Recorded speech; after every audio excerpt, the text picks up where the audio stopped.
नमस्कार विद्यार्थियों। जैसा कि आप सभी को पता है, असिस्टेंट प्रोफेसर संस्कृत शिक्षा विभाग की टेस्ट सीरीज को स्टार्ट किया है अपन लोगों ने।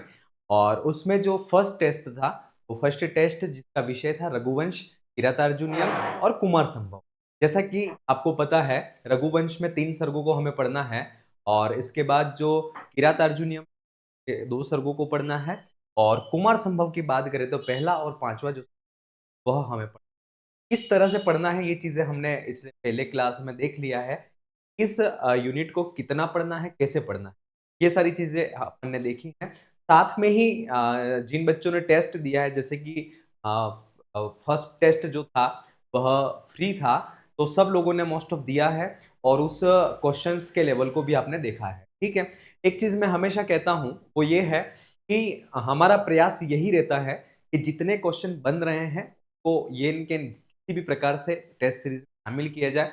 और जो इजी क्वेश्चन होते हैं उनको टेस्ट सीरीज में शामिल नहीं करते हैं। और उसका रीजन ये होता है कि उस चीज व्याख्या के अंदर ऐड कर लेते हैं। पेपर सॉल्यूशन होता है उसका, पीडीएफ में हम उसको ऐड कर देते हैं, ताकि ऐसे जो सिंपल से क्वेश्चन है जो बच्चा बिना पढ़े या बेसिक इंफॉर्मेशन है, जैसे रघुवंश में कितने सर्ग हैं, रघुवंश का प्रधान रस कौन सा है, इसका नायक कौन है, नायिका क्या है, ये क्वेश्चन क्या है एकदम सरल होते हैं और ये आप पूर्व ज्ञान के आधार पर भी कर सकते हैं। तो ऐसे क्वेश्चनों को हम शामिल नहीं करते हैं, जिसके कारण क्या होता है, पेपर का तो होता है वो हमारी टेस्ट सीरीज थोड़ा सा टफ होता है। ठीक है। लेकिन आपको घबराने की बात नहीं है, जरूरत नहीं है, क्योंकि अगर इस टेस्ट सीरीज के 100 क्वेश्चन भी आप सोल्व करते हो और 100 क्वेश्चन सोल्व करने के बाद भी अगर 75 क्वेश्चन या 70 क्वेश्चन भी आपके सही हो रहे हैं, तो आपकी बहुत अच्छी है। क्योंकि जो आप सभी को पता है संस्कृत के पेपर का लेवल क्या होता है, और उस संस्कृत के ऐसे लेवल में अगर जो सिलेक्शन का जो आधार होता है वह मुश्किल होता है 20 क्वेश्चन। और वो 15 और 20 क्वेश्चन जो होते हैं, उनका जो लेवल होता है वही इसका लेवल है। चलिए, बिना किसी भूमिका के इस टेस्ट सीरीज सॉल्यूशन है आज का, इसको प्रारंभ करते हैं। जैसा कि रघुवंश, कुमार संभव और किरातार्जुनीयम 2 क्वेश्चन शामिल थे। प्रत्येक क्वेश्चन आधे नंबर का था, नेगेटिव मार्किंग भी थी इसमें। और इनका सॉल्यूशन क्या है वो देखते हैं। पहला क्वेश्चन, ठीक है। पहला क्वेश्चन ये है कि पयोधरी भूत चतुर्भुत समुद्र का। ठीक है। अब इसका जो एक श्लोक है, वहां से इस श्लोक पर प्रश्न को लिया गया है। निर्वर्त या राजा दयिता दयालुस्ता सौरभेयी सुरभीर यशोभी पयोहारी चतुर्भुत समुद्रा जुगोप गोरूप धरामिवो। यहाँ पर जो राजा दिलीप है ना, उस राजा दिलीप जो है उसकी गो सेवा का वर्णन है। और इसमें जो पयोहारी भूत चतु समुद्रा और गोरूप धरा इम उर्विम गोपह, अर्थात चार समुद्रों के रूप के 4 स्तन है ऐसी नंदिनी, और जो गोरूप पृथ्वी है, उस गोरूप पर पृथ्वी की जो गोप रक्षा करते हैं वह कौन है, तो राजा दिलीप हैं। तो ये जो पयोधरी भूत चतुर समुद्र, अर्थात 4 समुद्रों से के समान जो 4 स्तनों से युक्त है, ऐसी कौन है, तो ऐसी जो है वह नंदिनी थी। कौन था? नंदिनी थी। तो इसका जो सही आंसर था वह विकल्प 1 जो है वह इसका सही आंसर। ठीक है। ये श्लोकों को व्याख्या में इसलिए ऐड कर दिया है हमने कि ताकि समझने के बाद आपको ये चीज पता चल जाए कि यहाँ क्वेश्चन बना हुआ है और इसमें और कौन से क्वेश्चन बनने की संभावना है। जैसे यहां से अभी मैंने एक क्वेश्चन बनाया है, लेकिन वहीं पर ये क्वेश्चन भी बनने की संभावना हो सकती है। ठीक है। तो ये चीज आपको क्लियर हो जाए, इसलिए श्लोक को यहाँ पर क्लियर कर दिया। तो पहले का आंसर जो है वह था नंदिनी। दूसरे क्वेश्चन की तरफ बढ़ते हैं। राजा दिलीप कीदृशम इव नंदिनीम अन्वगच्छत। जो राजा दिलीप थे वह किस तरह से नंदिनी की अन्वगच्छत अनुसरण कर रहे थे। ठीक है। तो इसलिए इसमें कहा गया है, राजा, आपको जैसे पता है ये रघुवंश के कौन से सर्ग सर्ग का है क्वेश्चन, रघुवंश के द्वितीय सर्ग से है। कहां से है? द्वितीय सर्ग से आया हुआ क्वेश्चन है। और द्वितीय स्वर्ग में किसका वर्णन है, तो नंदिनी की दिलीप के द्वारा के द्वारा नंदिनी की जो सेवा की गई थी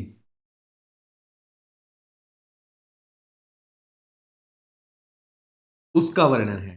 ठीक है, तो यहां पर राजा दिलीप ने किस तरह से उस नंदिनी की सेवा की थी तो उसके बारे में बता रहे हैं। स्थित स्थित स्थितामुच्चलित प्रयाताम निषेदुषी मासन बंधधीर जलाभिलाषी जलमाददानाम हाइवता भूपतिरन्वगच्छत्। क्या कहा गया है ये? हाइवताम भूपतिरन्वगच्छत्, अर्थात क्या कहा गया है? स्थितः स्थिता, अर्थात उस नंदिनी के स्थित रुकने पर जो दिलीप हैं वह भी स्थिता रुक जाते थे।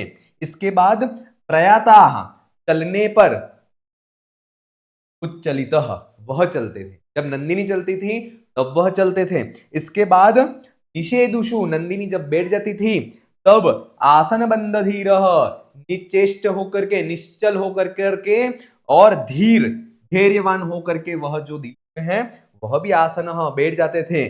जलम आददानाम, अर्थात जल, जब नंदिनी जल को ग्रहण कर लेती थी वह जल पी लेती थी, उसके बाद ही जलाभिलाषी, अर्थात जो दिलीप है वह जल को पीने की इच्छा को करते थे। इस प्रकार से भूपति जो राजा है दिलीप, वह छाएव, अर्थात छाया की तरह ताम अन्वगच्छ, ताम मने उस नंदिनी की, जो नंदिनी है उस नंदिनी का अन्वगच्छत अनुसरण ने किया था। तो इसका जो आंसर है वह होगा छाएव। का जो आंसर है विकल्प 2, और उस विकल्प 2 में उसका आंसर होगा छाएव। तो राजा दिलीप है उसने छाया की तरह उस नंदिनी का अनुसरण किया, तभी तो वो प्रसन्न होकर के उसने पुत्र वरदान, पुत्र प्राप्ति का वरदान दिया। चलिए अगले प्रश्न की तरफ बढ़ते हैं। विसृष्ट पार्श्वानुचरस्य तस्वा तस्य पार्श्वाद्रुमा पाशव्रता समस्य इत्यत्र पाशव्रता इत्यत्र पाशव्रता पदस्य अर्थः अस्ति। ठीक है, अग्नि, वरुणः, इंद्रः, रुद्रः। तो इसमें यह कहा गया है कि विसृष्ट पार्श्वानुचरस्य तस्य पार्श्वाद्रुमा पार्श्वव्रता समस्य, अर्थात विसृष्ट पार्श्वानुचरस्य, राजा दिलीप के जो पार्श्व अनुचर, जो सेवक थे, उन सेवकों के द्वारा जो है वह क्या किया जाता था? जय जय इस प्रकार के शब्दों को कोलाहल को किया जाता था। और वह किस तरह से किया जाता था? तो पाशव्रता, जिस प्रकार से वरुण देवता जो होते थे हैं, उस वरुण देवता की महिमा के संदर्भ में जय जयकार के शब्दों को गाया जाता है। तो उसी प्रकार से, जिस प्रकार से वरुण जो देवता हैं उनके महिमा में लोग जय जय शब्दों को, जय जयकार के शब्द करते हैं, वैसे ही जो अनुचर है ना, विसृष्ट पार्श्वानुचरस्य तस्य, अर्थात उस राजा दिलीप के जो अनुचर हैं और आसपास के जो वृक्ष आदि जो है, पार्श्वद्रुमा, आसपास के जो वृक्ष आदि जो हैं, वह वरुण देवता के समान उसके जय जयकार को करते थे। तो यहाँ पर पाशव्रता, इस पाशव्रता शब्द का अर्थ होता था विकल्प 2 जो है वह इसका सही आंसर था, और उसका आंसर वह देवता पाशव्रता का अर्थ था वह था वरुण था। ठीक है, चलिए आगे अगले प्रश्न की तरफ बढ़ते हैं।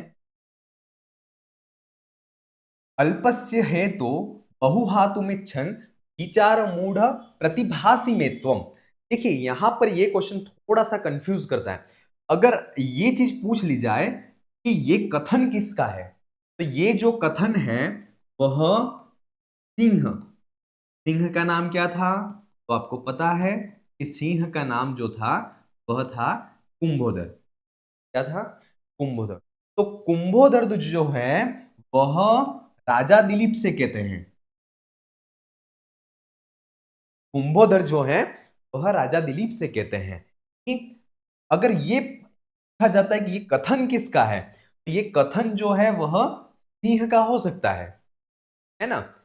लेकिन ये जो है अल्पस्य हेतु बहुहातुमिच्छन् विचार मूढ़ प्रतिभासी में त्वम, ठीक है, ये जो कथन है यहां पर कह रहे हैं कि अल्पस्य हेतु, थोड़े से लाभ के लिए जो है वह, दिलीप सिंह है वह दिलीप से कहता है कि आपका इतना सब कुछ, एक छत्र राज है, इतना सुंदर वपु आपका शरीर है, इतना सब कुछ होने के बाद भी आप एक छोटी सी गाय के लिए, एक छोटी सी गाय की प्राणों की रक्षा के लिए आप अपने प्राणों को देने के लिए तैयार हो गए। किस प्रकार से सिंह जो सिंह है कुंभोधर, वह दिलीप से कहता है कि आप अल्पस्य हेतु, एक छोटे से हेतु के कारण बहु हाथों में इच्छन, बहुत बड़ी चीज जो है वह छोड़ने के लिए तैयार हो। तो यार मूढ़ा मैं प्रतिभासी, मुझे जो है वह ऐसा लगता है जैसे तुम मूर्ख हो,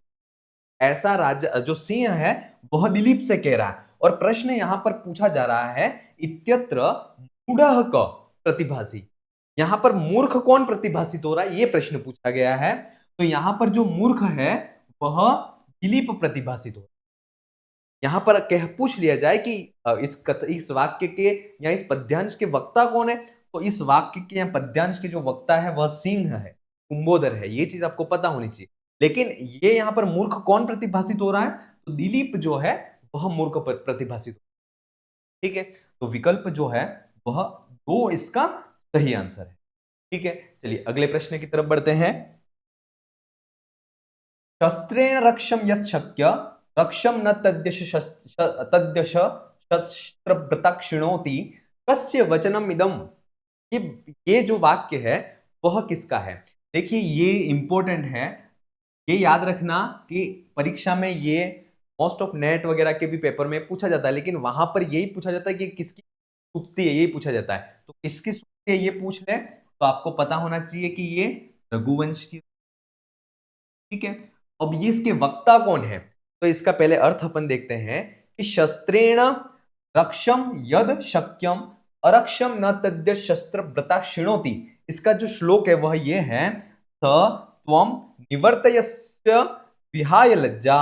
अर्थात आप जो है, जो सिंह है वह दिलीप से कह रहा है, क्या कह रहा है कि आप जो है वह लज्जा को, शर्म को छोड़ दीजिए, क्योंकि भगवान आप जो है वह गुरोह शिष्य भक्ति दर्शित, गुरु के प्रति जो अपने शिष्य की भक्ति होती है उसको आपने प्रदर्शित कर लिया है, इसलिए आप लज्जा को छोड़ दीजिए। फिर क्या कहते हैं, शस्त्रेण रक्षम, शस्त्र के द्वारा जो रक्ष है ना, शस्त्र के द्वारा जो रक्षा करने के योग्य है, यद अशक्यम रक्ष, फिर भी अगर उसको नहीं बचा पाते हैं, शस्त्रों के द्वारा जो रक्ष है लेकिन रक्षा करने का प्रयास करने के बाद भी अशक्यम रक्ष अर्थात उसको बचा नहीं पाए, तद तो वह शस्त्र व्रताम अर्थात शास्त्र शस्त्रों को जो धारण करने वाले वीर योद्धा हैं उनके लिए न तद यशः शिणोति, वह अगर उनकी रक्षा नहीं कर पाते हैं फिर भी वह उनके यश, उनकी कीर्ति को वह न शिणोति, कम नहीं करते हैं। ये चीज कही गई है और इसका जो आंसर है वह शस्त्रेण रक्षम यशक्य न तद्य शस्त्र व्रता क्षिणोति कस्य वचनम इदम। तो ये जो वचन है के थे सिंह के थे। ठीक है, ये वक्ता कौन है, तो सिंह इसके वक्ता थे और इसके जो श्रोता थे वह कौन थे, अगर पूछ ले तो इसके जो श्रोता थे वह दीप थे। ठीक है, चलिए अगले प्रश्न की, तो इसका सही आंसर है विकल्प 3 जो है वह इसका। ठीक है, चलिए अगले प्रश्न की तरफ बढ़ते हैं। रघुवंशानुसारम आभाषण पूर्वम किम आहु। ठीक है, रघुवंश के अनुसार आभाषण पूर्वम किम आहु, आभाषण माने बातचीत के बाद जो है जो क्रिया होती है उसको क्या कहा गया है, ये बात कही गई है और ये चीज जो है वह यहां से ली गई। ठीक है, क्या कहा गया है कि तानुकंपा तव चेदियम गोरिका भवेत्, नहीं ये इसकी व्याख्या नहीं है। इसकी व्याख्या जो है वह क्या है कि जब राजा दिलीप जो है, वह राजा दिलीप नंदिनी कुंभोधर ने जब सिंह को पकड़ लिया था तब वह बहुत सारे बातों के माध्यम से वह कहता है कि सिंह से कि आप नंदिनी को छोड़ दीजिए और अपने प्राणों को भी देने के लिए वह तैयार हो जाता है। तब वह कहता है कि ये बात कहता है कि मतलब हम दोनों जंगल में, आप और हम दोनों मिले हैं, मतलब दिलीप और सिंह दोनों मिले हैं, तो आभाषण पूर्वम अर्थात हमारे दोनों के बीच में बातचीत हो गई, तो बातचीत होने के बाद तो वो जो आभाषण पूर्वम संबंध माहू अर्थात उसको संबंध कहा जाता है, अर्थात मित्रता कही जाती है। क्या कहा जाता है वो मित्रता कही जाती है। तो आप और हम दोनों के बीच में तो आभाषण बातचीत हो गई है, तो हमारे दोनों के बीच में संबंध स्थापित हो गए हैं, और संबंध स्थापित होने के बाद क्यों ना आप उस नंदिनी को छोड़ दे। इस प्रकार से वह इस बात को राजा दिलीप जो है वह सिंह से कहते हैं। ठीक है, तो आभाषण पूर्वम किम आहु, तो आभाषण पूर्वम संबंध आहु। ठीक है, विकल्प एक जो है वह इसका सही आंसर था। ठीक है, चलिए अगले प्रश्न की तरफ बढ़ते हैं। भक्त्या गुरु मय्यनुकंपया च प्रीतास्मिते पुत्र प्रीतास्मिते पुत्र इत्यत्र का प्रीतास्मि, है ना। अब यहां पर कह रहे हैं कि मय्यनुकंपया वह भक्त्या, अर्थात मेरे प्रति अनुकंपा अर्थात आपने दया को प्रदर्शित करके, और गुरु भक्त्या और गुरु के प्रति अपनी भक्ति को प्रदर्शित कर किया है, उससे पुत्र है पुत्र प्रीतास्मि ते, अर्थात मैं तुमसे प्रसन्न हो गई। ये बात जो है वह नंदिनी कहती है। कौन कहती है? नंदिनी। किससे कहती है? दिलीप से कहती है। क्यों कहती है? क्योंकि जब उसको सिंह ने पकड़ लिया था, तब यह दिलीप जो है वह अपने प्राणों को देने के लिए तैयार हो गए थे, और वह देने के लिए प्राणों को देने के लिए तैयार हो गए। तो ये वास्तव में उसकी परीक्षा ली थी नंदिनी ने। ये सारी चीज आपको पता है। तो ये चीज कह रही है कि आपने मेरे प्रति तो दया व्यक्त की, और अपने गुरु जो है वशिष्ठ वशिष्ठ उनके प्रति आपने भक्ति जो उनका आपका समर्पण है ना, और जो शिष्यत्व है उसको आपने प्रदर्शित किया है। तो पुत्र है दिलीप पुत्र ते प्रीतास्मि, मैं तुमसे प्रसन्न हुई हूं। इत्यत्र का प्रीतास्मि, यहां पर प्रसन्न कौन हुआ है? तो यहां पर नंदिनी प्रसन्न हुई है। तो विकल्प 4 जो है वह इसका सही आंसर है। ठीक है, चलिए उम्मीद करता हूं सारी चीजें मतलब क्लियर हो रही होंगी, और क्वेश्चनों का लेवल थोड़ा सा आपको लगता होगा कि टफ है, लेकिन मैं मानता हूं कि अगर अच्छी तैयारी की जाएगी, डेफिनेट मतलब ये क्वेश्चन आपको कहीं ना कहीं बेनिफिट करेंगे ही करेंगे। क्योंकि मेरे को स्कूल लेक्चरर साहित्य सब्जेक्ट से जब मैंने तैयारी की थी, तब मुझे पता है कि संस्कृत शिक्षा विभाग की तैयारी किस तरह से की जाती है, और साहित्य से ही मेरा सब्जेक्ट भी साहित्य था, और उस टाइम पे इसी तरह की तैयारी को किया था, और मेरी और राजस्थान में सेकंड रैंक आई थी, है ना। तो मैं उम्मीद करता हूं कि अपन जिस लेवल की तैयारी कर रहे हैं, डेफिनेट इस लेवल की तैयारी को जाकर के आप करोगे तो डेफिनेट आप न केवल सेलेक्ट होंगे, और बहुत अच्छी रैंक के साथ भी सेलेक्ट होंगे, ऐसी मैं उम्मीद करता हूं। और ऐसे ही प्रयास को लेकर के अपन चल रहे हैं।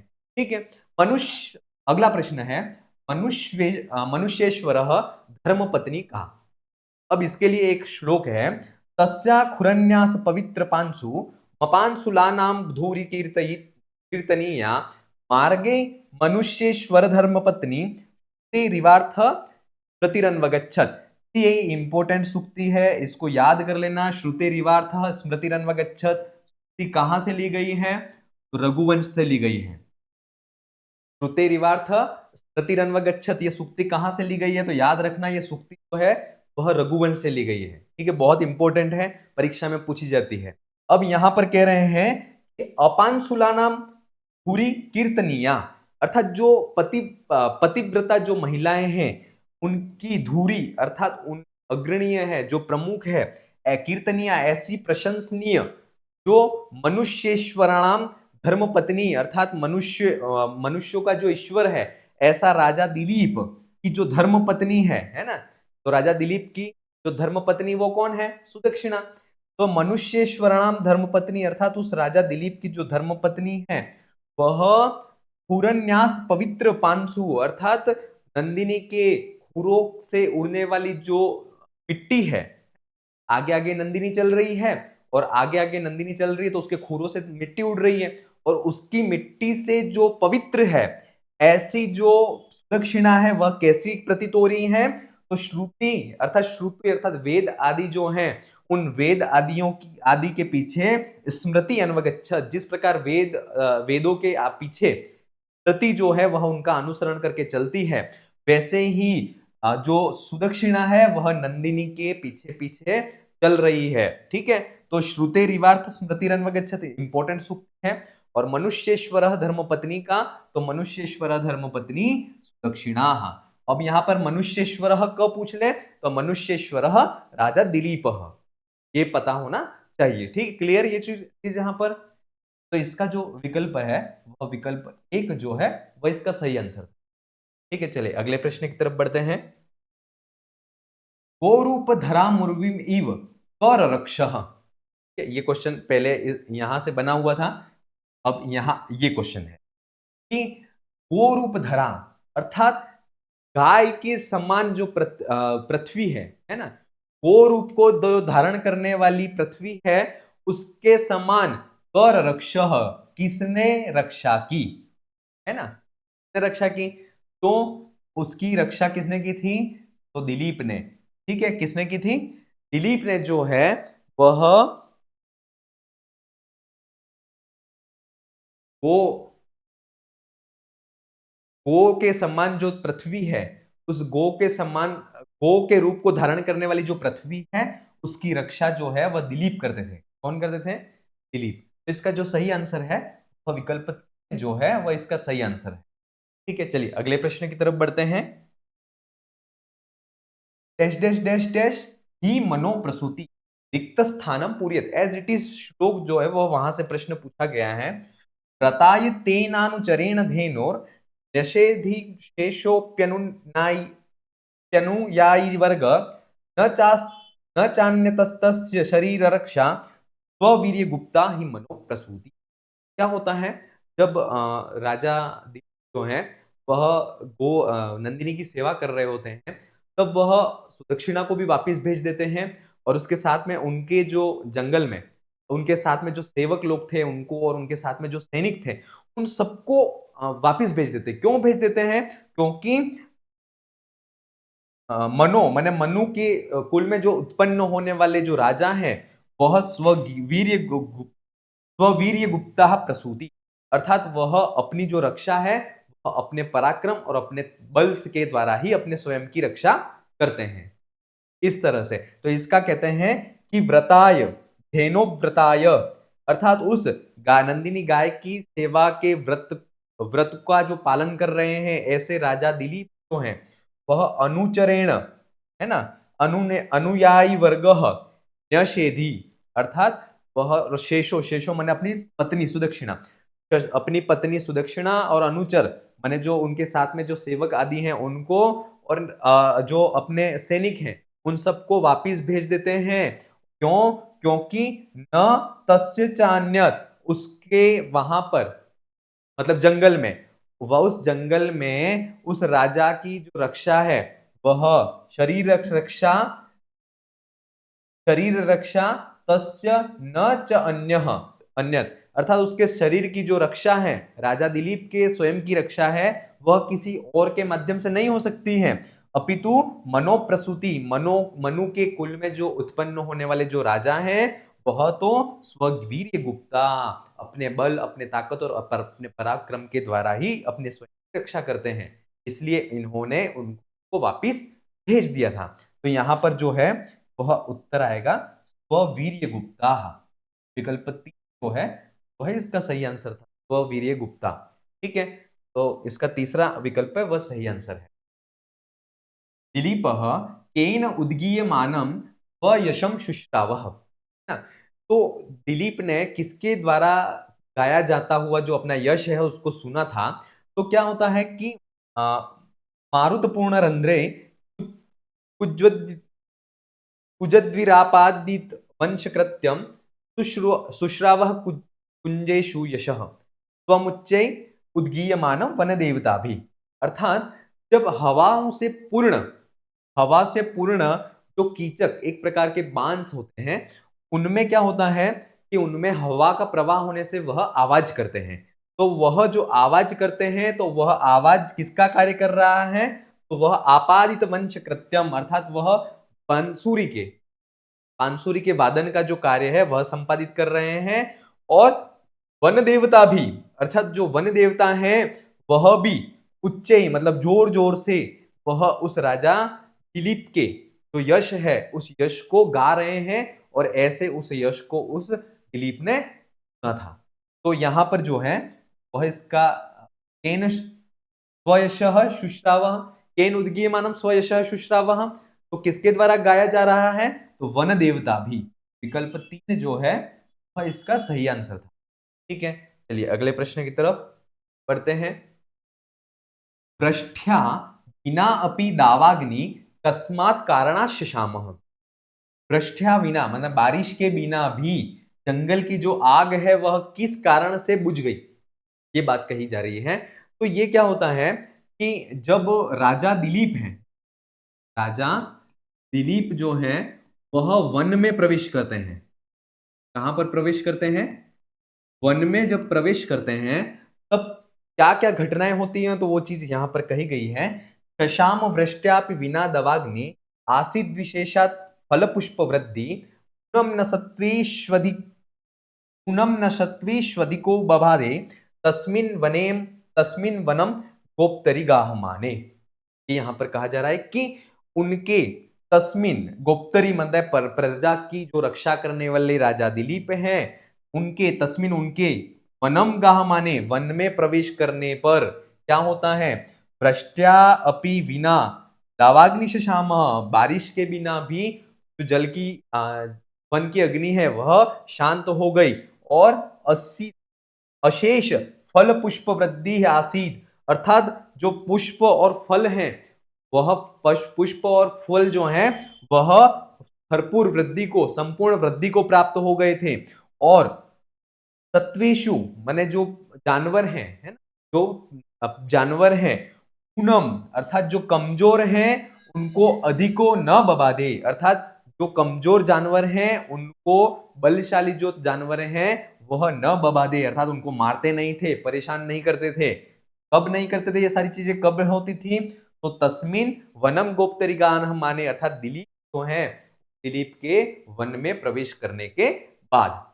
ठीक है, तो इसका जो सही आंसर क्या होगा? विकल्प वशिष्ठ तप कारणात् दिलीपस्य वन प्रवेशात् सुदक्षिणा इत्यस्य गो सेवा कारणात् दिलीपस्य प्रजावत्सल कारणात्। देखिए ये क्वेश्चन ऐसे हैं, जब आप अगर डीप पढ़ोगे या ऑथेंटिक बुक से पढ़ोगे तभी आपको आएगा, अदरवाइज आप ये सोचे कि सिर्फ ऊपर ऊपर से पढ़ने से नहीं होगा, काम नहीं चलेगा। इसलिए मैं एक बार फिर से कहना चाहूंगा कि आप जो भी पढ़े कंटेंट बहुत अच्छी तरह से और डीप में जाकर के पढ़ें, तो डेफिनेट कहीं ना कहीं इस चीज का आपको बेनिफिट मिलेगा ही मिलेगा। दूसरा, एक हमेशा मैं इस भर्ती के लिए कहता हूं और कह रहा हूं कि जीके में 40% नंबर आपको लाने ही लाने। ठीक है, अपन नेक्स्ट में अपन यूट्यूब पे देख लेंगे कि किस तरह से आपको जीके में मतलब बहुत अच्छे नंबर आप ला पाओ।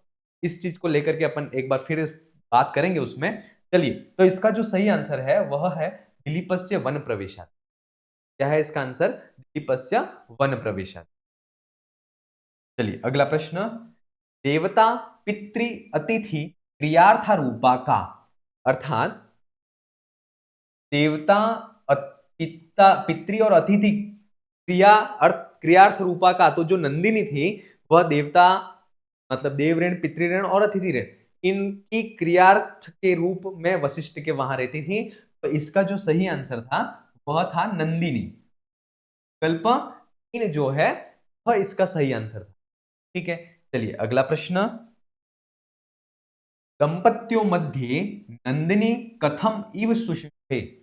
बहुत अच्छा प्रश्न है, परीक्षा में आने लायक है। तीन शपा अंतगतेव रात्रो इव, तीन शपा मध्य गतेव दिवसः इव, तीन शपा मध्य गतेव प्रभातः इव, तीन शपा मध्य गतेव संध्या, है ना। तो इसका एक श्लोक है।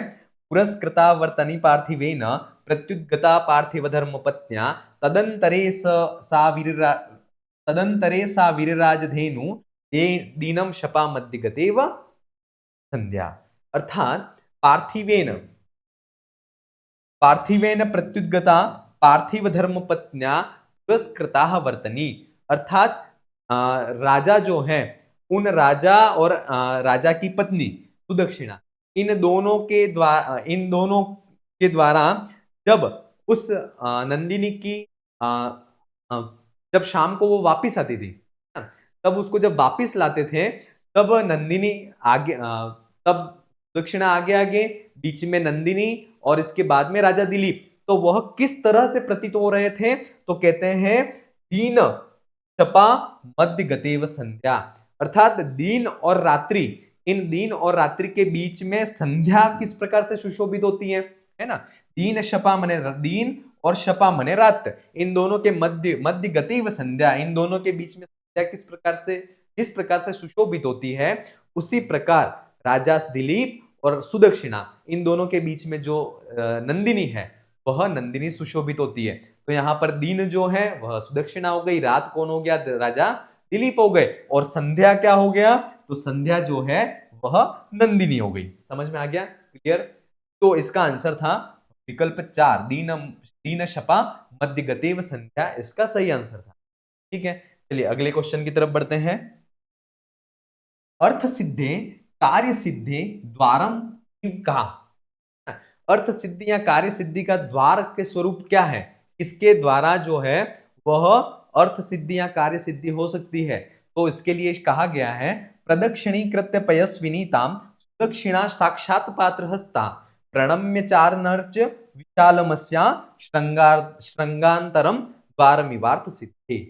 यहाँ पर किया गया है साक्षात पात्र हस्त, हाथ में पूजन की जो थाली है अक्षत आदि पुष्प आदि उनको लिए हुए जो सुदक्षिणा है वह ताम पयस्विनी, अर्थात उस पयस्विनी जो दुग्ध से पूर्ण है, दुग्ध का स्तोत्र है, ऐसी ऐसी सुदक्षिणा जो है वह प्रदक्षिणी कृत्य उस नंदिनी के आने के बाद चारों तरफ उसकी प्रदक्षिणा करती है, प्रणम्य और उसको प्रणाम करती है, और क्या करती है संगांतरम, अर्थात जो विशाल विशाल अस्याह विशाल संगांतरम, अर्थात उसके जो विशाल सिंह हैं उन सिंहों के बीच का जो ललाट है उस ललाट पर द्वार निवार्थ सिद्ध अर्थ सिद्धि द्वारम इव अर्चह, अर्थात समस्त अर्थ समस्त कार्यों की सिद्धि को करने वाली है।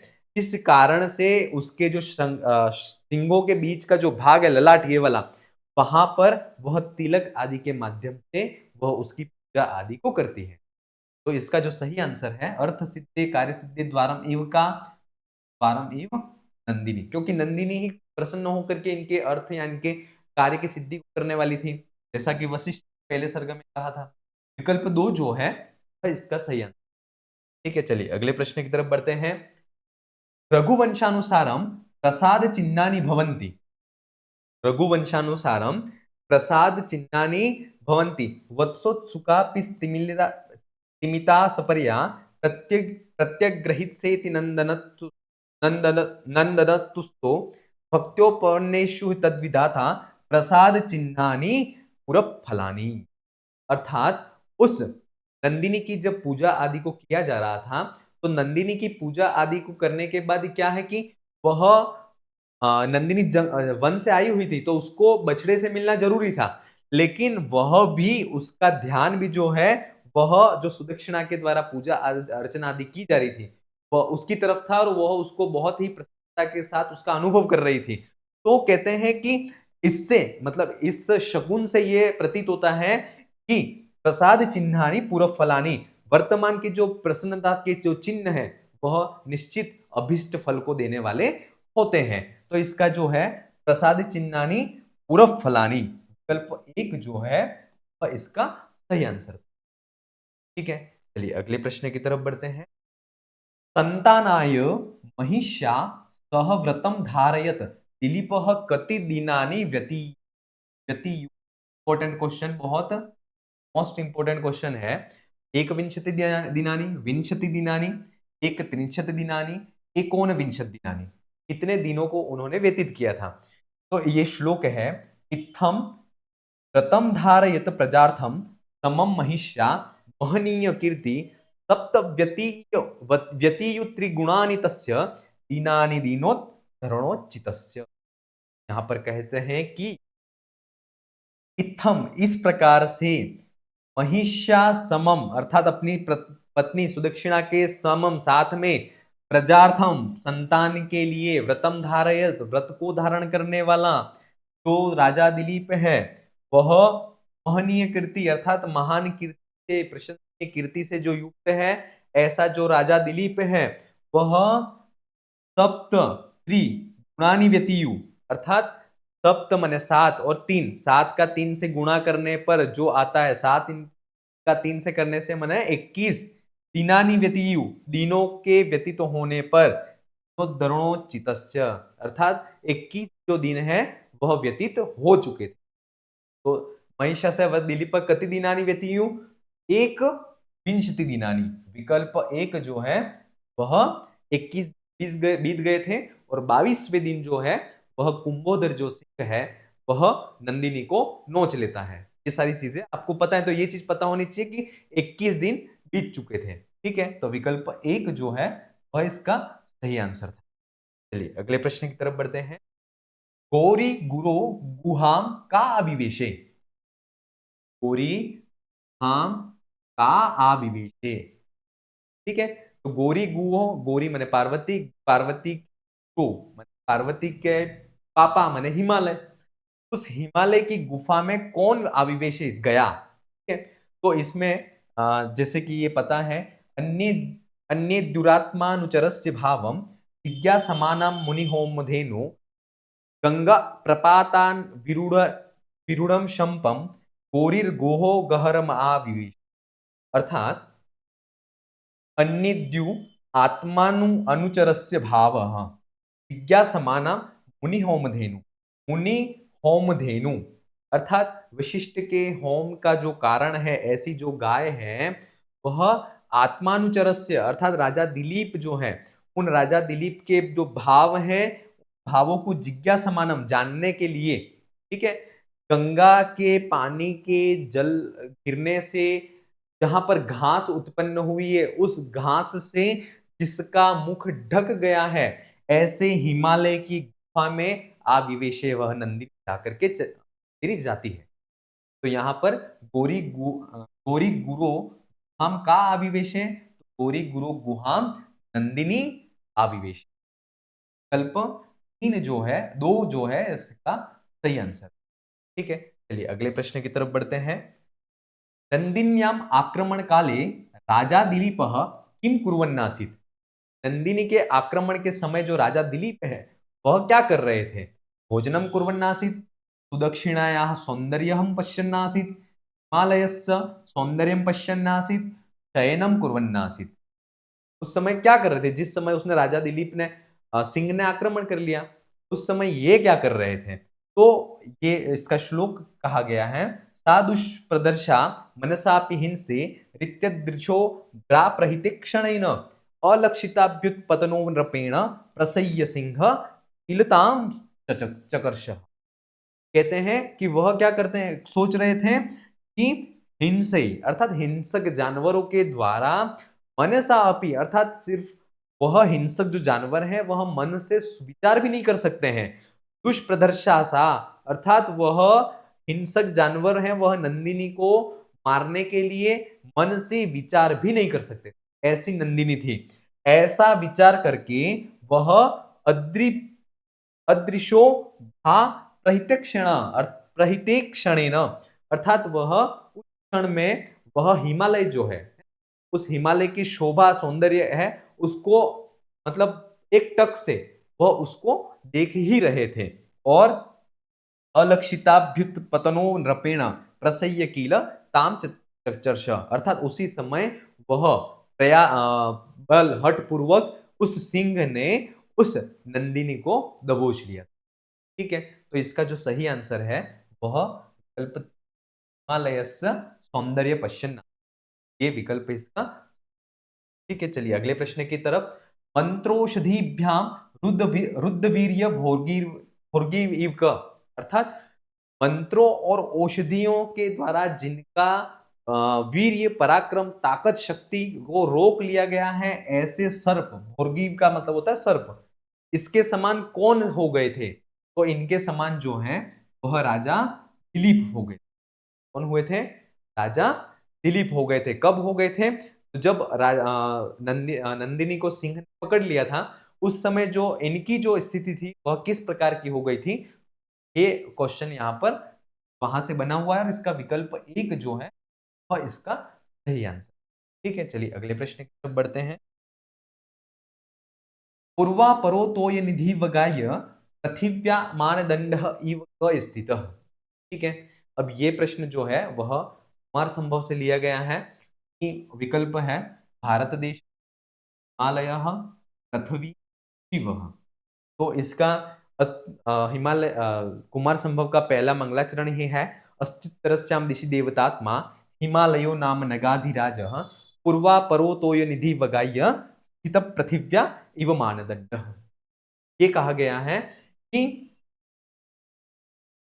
उत्तरस्याम देव दिशि देवतात्मा हिमालयो नगाधिराज हिमालयो नाम, अर्थात पूर्वापरातोय निधि वगाय, अर्थात पूर्व दिशा में पर्वतों का नगाधिराज, पर्वतों का जो राजा है वह हिमालय स्थित है, और वह पूर्व से पश्चिम तक जो है वह समुद्र को अवगाहन किए हुए स्थित है, और पृथ्वी पर मानदंड के समान वह स्थित है। तो इसका जो सही आंसर होगा वह होगा विकल्प 2 जो है वह इसका सही आंसर होगा। हिमालय जो है वह इसका सही आंसर है। चलिए अगले, एको ही दोषो गुण सन्निपाते निमज्जितेन्दो किरणेष्विवांक। ये इंपॉर्टेंट क्वेश्चन है, बार बार पूछी जाती है परीक्षा में, ठीक है। तो पद्यांश केन संबंध, ये पद्यांश किससे संबंधित है? तो कहा गया है अनंत रत्न प्रभवस्य यस्य हिमम न सौभाग्य विलोपिनी विलोपी जातम, अर्थात बहुत सारे हिमालय जो पर्वत है, हिमालय पर्वत पर कितने न जाने कितने अनंत रत्न जो है वह वहां पर उत्पन्न होते। तो अनंत रत्न प्रभवस्य यस्य, अर्थात जहां पर बहुत सारे रत्न जो है वह उत्पन्न होते हैं, बहुत सारे जड़ी बूटियां जो है वह उस हिमालय के कोख में से उत्पन्न होती हैं। तो हिमम न सौभाग्य विलोपी जातम, तो ऐसे उस अनंत रत्नों को उत्पन्न करने वाला जो हिमालय है वह उसकी शोभा को जो है वह हिमम, एक छोटा सा जो बर्फ है वह उसकी शोभा को, उसके सौंदर्य को नष्ट करने वाला नहीं हो सकता है। क्यों नहीं हो सकता है? तो यहाँ पर सूक्ति दी गई है, एको ही दोषो गुण सन्निपाते निमज्जितेन्दो कृणेष्विवांक, अर्थात जो चंद्रमा होता है उस चंद्रमा में बहुत कांति होती है, प्रकाश होता है ना। उस प्रकाश के होने पर, उस कांति किरणों के होने पर उसमें एक सिर्फ जो दाग होते हैं वह उसकी शोभा को नष्ट नहीं कर सकते, है ना। उस प्रकार हिमालय की भी शोभा को वो बर्फ नहीं कर सकते। तो यहाँ इसका जो सही आंसर है वह विकल्प है, वह इसका सही आंसर। चलिए अगले प्रश्न की तरफ बढ़ते हैं। मेरु सखः स्थित प्रज्ञ कह आसीत, मेरु सखः और स्थित प्रज्ञ कह आसीत। तो मेरु सख अर्थात जो सुमेरु पर्वत है, मेरु उसका मित्र और स्थितज्ञ, है ना, जिसकी प्रज्ञा बुद्धि जो है वह स्थित है, ऐसा कौन है? तो ऐसा जो है मानसी मेरु सख पितृणाम कन्याकुलस्य स्थिते स्थितज्ञ। अब यहाँ पर जो है वह हिमालय जो है उसके हिमालय का विवाह का वर्णन किया गया है, और उसमें मेरु सखः, मेरु सखः और स्थितज्ञ दोनों विशेषण जो हैं वह हिमालय के लिए आए हुए हैं। इसके लिए आए हुए हैं ये दोनों विशेषण, हिमालय के लिए आए हुए हैं। तो इसका जो सही आंसर होगा वह होगा विकल्प 4 जो है वह इसका सही आंसर होगा। ठीक है, चलिए अगले प्रश्न की तरफ बढ़ते हैं। हिमालयस्य विवाह केन सह संजातः, हिमालय जो है का विवाह किसके साथ हुआ था? तो हिमालय का जो विवाह हुआ था वह मैना के साथ हुआ। तो हिमालय की पत्नी का नाम जो है वह मैना था, याद रखना। तो जो है वह इसका सही आंसर है। अगला, नागवधूपभोग्यम अंभो निधिबद्ध सख्यम क कुमार संभव मतानुसारम, अर्थात नागवधूपभोग्यम, नागवधूपभोग्यम और अंबो निधि बद्ध सख्यम, अर्थात समुद्र से जो मित्रता को रखता है ऐसा कौन है, ये यहाँ पर कहा गया है। तो यहाँ पर ये कहा गया है असुतः सा नागवधूपभोग्यम मैनाक अंबो निधिबद्ध सख्यम, अर्थात जो मैनाक है ना, उस मैनाक को नागवधूपभोग्यम और अंबो निधिबद्ध सख्यम, ये दो विशेषण हैं जो मैनाक के लिए आते हैं, के लिए आते हैं, मैनाक के लिए जो है वह ये विशेषण आते हैं। अब एक प्रश्न ये हो सकता है कि ये मैनाक कौन आ गया? ठीक है, तो हिमालय, हिमालय। हिमालय का विवाह किससे हुआ था? मैना से, या मैंने, या मैना से हुआ।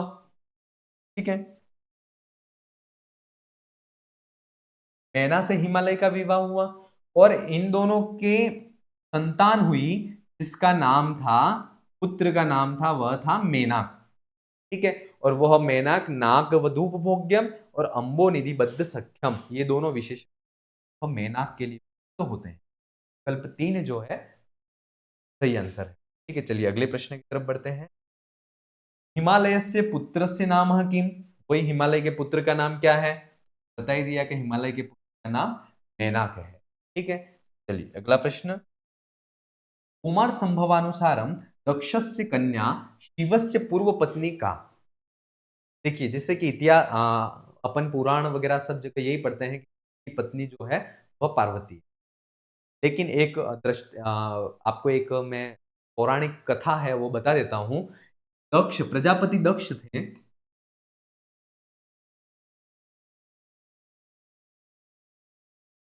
उस प्रजापति दक्ष की एक पुत्री थी जिसका नाम था सती। क्या नाम था?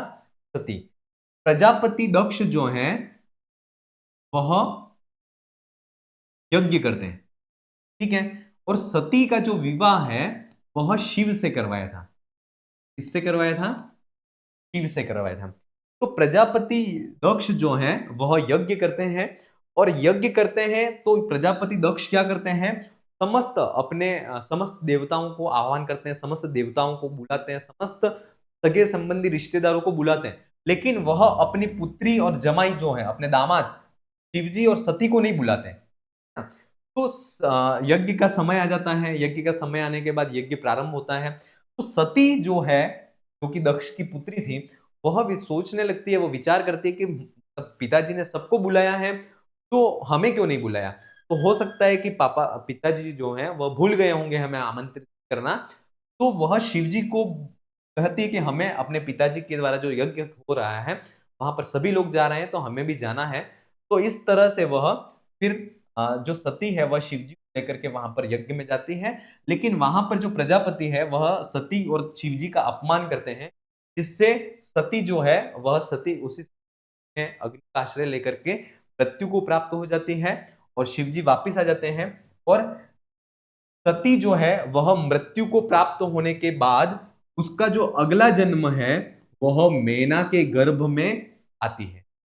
फिर ये कहानी, तो कुमार संभव के अनुसार दक्ष की कन्या कौन? दक्ष की कन्या सती हो गई, और शिव की पूर्व पत्नी। ठीक है, शिव की पूर्व पत्नी सती हो गई, और बाद की जो पत्नी थी वह कौन थी? तो वह, जब सती मृत्यु हो गई है ना, सती की मृत्यु होने के बाद वह मैना के गर्भ में आई, और मैना के गर्भ में आने के बाद वह पार्वती के रूप में उसका जन्म होता है, और वह पार्वती फिर शिव का करती। ये दृष्टांत है पौराणिक, और इसको यहाँ पर कुमार संभव में वर्णन है। क्लियर हो गया यहाँ पर? चलिए, तो कहने का मतलब, हिमालय और मैना, उनके कितने, एक पुत्र जिसका नाम मैनाक, और पुत्री जिसका नाम था पार्वती नाम था। ठीक है, तो इसमें प्रजापति दक्ष की जो पुत्री थी उसका नाम सती हो गया, और शिव की पूर्व पत्नी है वह भी सती। ठीक है, तो इसका जो सही आंसर है वो जो है वह इसका सही आंसर। ठीक है, चलिए अगला प्रश्न। पार्वत्या मातुर नाम किम, पार्वती की माता का नाम क्या था? तो पार्वती की माता का नाम मेनका था। क्या नाम था? मेनका था। पार्वती का पूर्व जन्म क्या था ये पूछ लिया जाए, तो पार्वती पूर्व जन्म में क्या थी? पार्वती पूर्व जन्म में सती के नाम से उसका पूर्व जन्म था, और सती किसकी किसकी कन्या थी? दक्षस्य कन्या, है ना, की कन्या थी, दक्षस्य कन्या। दक्ष की कन्या जो थी वह पार्वती थी। क्लियर? चलिए अगला प्रश्न। शरीरिणाम स्थावर जंगमानाम सुखाय तज्जन्म दिनम बभूव, अर्थात शरीरिणाम अर्थात समस्त मनुष्यों के, स्थावर जंगमानाम अर्थात समस्त जगत के चर अचर पदार्थों के सुखाय, सुख के लिए, तज्जन्म दिनम बभूव उसका जन्मदिन हुआ। अत्र यहाँ पर किसके जन्म दिन के वैशिष्ट्य को प्रतिपादित किया गया है? तो यहाँ पर पार्वत्या जन्मस्य, जो पार्वती है पार्वती के जन्म के वैशिष्ट्य को यहाँ पर प्रतिपादित किया गया है। तो विकल्प एक जो है वह इसका सही आंसर। ठीक है, चलिए अगले प्रश्न की तरफ बढ़ते हैं। मात्रा उमेति तपसो निषिद्या पार्वती केन नामना प्रसिद्धा। यहाँ पर उ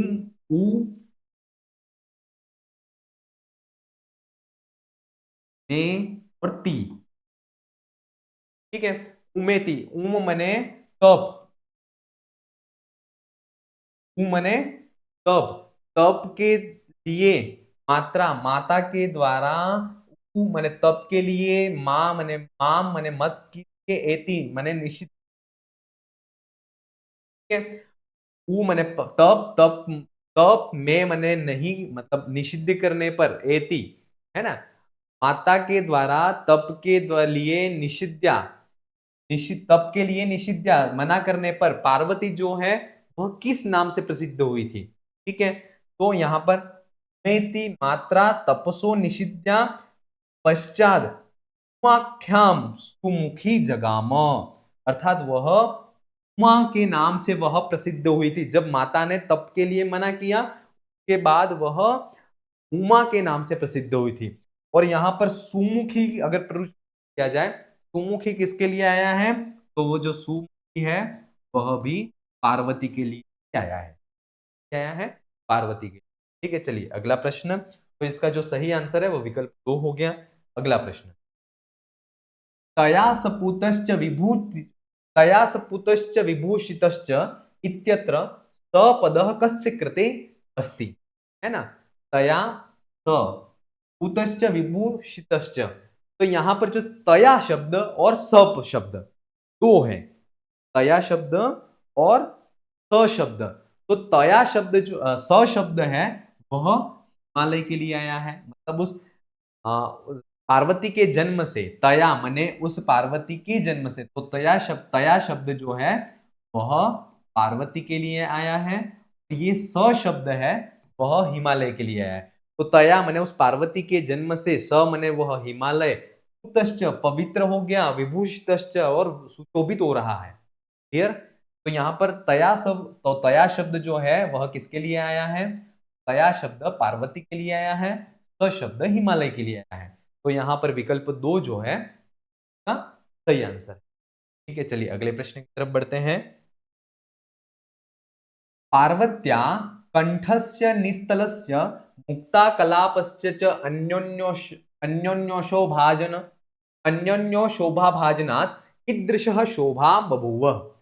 पार्वती के कंठ में, पार्वती का जो गोल कंठ और उसके गले में जो मोतियों की माला है वह किस एक दूसरे की किस तरह की शोभा को बढ़ा रहे हैं, तो उसके लिए ये शब्द आया है भूषण भूष्य भाव रूप। कंठस्य तस्यास्तन बंधुरस्य मुक्ता कलापस्य च निस्तलस्य अन्योन्य शोभा जननाद, अन्योन्य शोभा जननाद बभूव साधारणो भूषण भूष्य भाव। यहाँ पर जो इसका आंसर होगा वह विकल्प 2 जो है भूषण भूष्य भाव, ये जो है वह इसका सही आंसर था। ठीक है, चलिए अगले प्रश्न की तरफ बढ़ते हैं। कुमार संभवानुसारम चंचला लक्ष्मी चंद्रगता कस्य गुणाम न भुंक्ते। ठीक है, तो चंचला लक्ष्मी चंद्रगताम, ठीक है, रात्रि के समय जो है वह चंद्रमा तो मिल जाता है, पर रात्रि के समय में उन लक्ष्मी को जो है वह, क्योंकि आप सभी ने देखा है कि लक्ष्मी जो है वह, लक्ष्मी का उत्पत्ति स्थान कहाँ है, समुद्र से हुआ है ना। तो समुद्र के अंदर जो चंचला लक्ष्मी है वह रात्रि के समय चंद्रगताम, चंद्रमा को तो चंद्रमा की रोशनी को तो प्राप्त कर लेती है, लेकिन वह पद्म गुणान अर्थात कमल जो है उन कमलों के गुणों को प्राप्त नहीं कर सकती, क्योंकि रात्रि में कमल जो है वह संकुचित हो जाते हैं, बंद हो जाते हैं, इसलिए। तो यहाँ पर जो है वह चंचला लक्ष्मी चंद्र गताम कस्य गुणान न भुंगते, तो पद्म गुणान कमल है, कमल के गुणों को वह भोग सकती है, उसका आलिंगन नहीं कर सकती है। विकल्प 3 जो है वह इसका सही आंसर था। उमा मुखम प्रतिपद्य तु संश्रया प्रीतिम अवापह इत्यत्र विसंश्रया पदेन तात्पर्यमस्ति। यहाँ पर क्या है कि पार्वती के मुख की चंद्रमा और कमल इन दोनों के साथ में तुलना की गई है। ठीक है, दोनों के साथ में तुलना की गई है। ये की गई है कि रात्रि के समय में क्या होता है, चंद्रमा तो मिल जाता है, लेकिन रात्रि में कमल का जो सुख है वह नहीं मिल सकता है, और दिन में कमल मिल जाते हैं तो चंद्रमा का जो सुख है वह नहीं मिलता। लेकिन जो पार्वती का मुख है वह ऐसा है जो जिसमें चंद्रमा का सुखद अनुभव भी प्राप्त होता है और कमल का सुखद भी क्या प्राप्त होता है। ठीक है, तो इसका जो सही आंसर है वह विकल्प वो जो है वह इसका सही आंसर है। ठीक है, चलिए अगले प्रश्न की तरफ बढ़ते हैं। अभिजातवाची पार्वत्याः अमृता श्रुतां स्वरेण कस्य वाणी श्रोतुं प्रतिकूल शब्दः इव प्रतीयते। देखिए, वर्तमान प्रकृति में अगर कहें तो सबसे मधुर वाणी किसी है, अगर किसी के उपमा भी दी जाती तो वो कोयल जो होती है, उस कोयल की जो वाणी है वह बहुत मधुर होती है। ऐसा हर जगह पर का संस्कृत साहित्य में आ, रूपक अलंकार या उपमा के रूप संदर्भ में कोयल का उदाहरण लिया जाता है। तो यहाँ पर कह रहे हैं कि अभिजातवाची पार्वत्या, अर्थात बहुत मधुर कंठ वाली जो पार्वती है, जिसका स्वर है वह अमृत को उत्पन्न करने वाला है, अमृत को उत्पन्न करने वाला जो स्वर है वह ऐसे उस पार्वती का जो स्वर है वह कोयल की जो वाणी है, उस वाणी को सुनने के बाद भी ऐसा लगता है कि जैसे कोई मतलब प्रतिकूल शब्द, मतलब ऐसा कोई बोल रहा है जैसे उसको बोलना ही नहीं आ रहा है ना। तो उस कोई पार्वती के अमृत स्वरूप जो वचन है, अमृत स्वरूप जो स्वर है, उसको सुनने के बाद कोयल का जो स्वर कोयल की जो आवाज है वह भी ऐसा लगता है जैसे प्रतिकूल है ना? हमारे कर्णों की कर्ण कर्ण विवर है और उसके प्रतिकूल ध्वनि ऐसा प्रतीत होता है। इस मतलब कोयल से भी जो मधुर रानी है वह पार्वती। विकल्प जो है एक जो है वह इसका सही आंसर है। ठीक है, चलिए अगला प्रश्न। अस्मिन् वचसि अतिवीर्यवती भेषजे इव बहुगुणः दृश्यते, वाक्यांशे बहुगुणः कुत्र दृश्यते। ठीक है, इन वचनों में बहुत ताकतवर दवाई के समान बहुत गुण देखे दिखते हैं। ये वाक्यांश में बहुगुण कुत्र दृश्यते, बहुत गुण किसमें दिख रहे हैं? युधिष्ठिरस्य वचने, द्रौपदी वाक्ये, हिमस्य वाक्ये, वनेचरस्य वाक्ये, है ना। किरातार्जुनीयम आप सभी ने पढ़ा है। किरातार्जुनीयम के पहले सर्ग में द्रौपदी युधिष्ठिर से चर्चा करती है, सारी बातें उसको कह देती है कि कौन मतलब क्रोध को नहीं कर रहे हो, या शत्रु के साथ में जो तुम्हारी संधि हुई है उसको तुम तोड़ क्यों नहीं देते हो, है ना। ये सारी, और जो तुम ये जो कर रहे हो सहिष्णुता क्षमा को, तो ऐसा करना है तो हिमालय पे जाकर के मतलब जटाधारी बनकर के वहां तपस्या करो, क्योंकि ये जो काम है वह तो तुम्हारे नहीं है, है ना? ये तो ये फिर दूसरे सर्ग में कहते हैं, तो भीम है वह कहता है कि जो ये जो बात है ना, अस्मिन वचसी, ये जो बात द्रौपदी ने कही है उसमें बहुत गुण देखे जाते हैं, ये बात है जो वह भीम कह रहा है। लेकिन बहुत सारे गुण किसमें देखे जा रहे हैं? तो द्रौपदी के जो वाक्य हैं, द्रौपदी के जो वचन है उसमें बहुत गुण देखे। विकल्प दो जो है इसका सही आंसर है। ठीक है, चलिए अगले प्रश्न की तरफ बढ़ते हैं। तनुगुण ग्रह्य विपश्चित वचने वक्तृ विशेष निष्प्रहा भवन्ति, इयम उक्ति कुत्र प्राप्यते। ये जो बात है वह कहाँ मिलती है? तो ये जो बात है वह किरात अर्जुनियम में मिलती है ना। जब द्रौपदी है वह बहुत सारे हितकारी वचनों को कहती है युधिष्ठिर से, तब भीम कहता है, क्योंकि भारतीय जैसा हमारा संस्कृति है, भारतीय संस्कृति, उसमें ये देखा जाता है कि महिलाओं की बात को पुरुष लोग स्वीकार नहीं करते हैं, क्योंकि भारतीय समाज जो है वह पुरुष प्रधान समाज है। तो इस कारण से, लेकिन ऐसा नहीं करना चाहिए।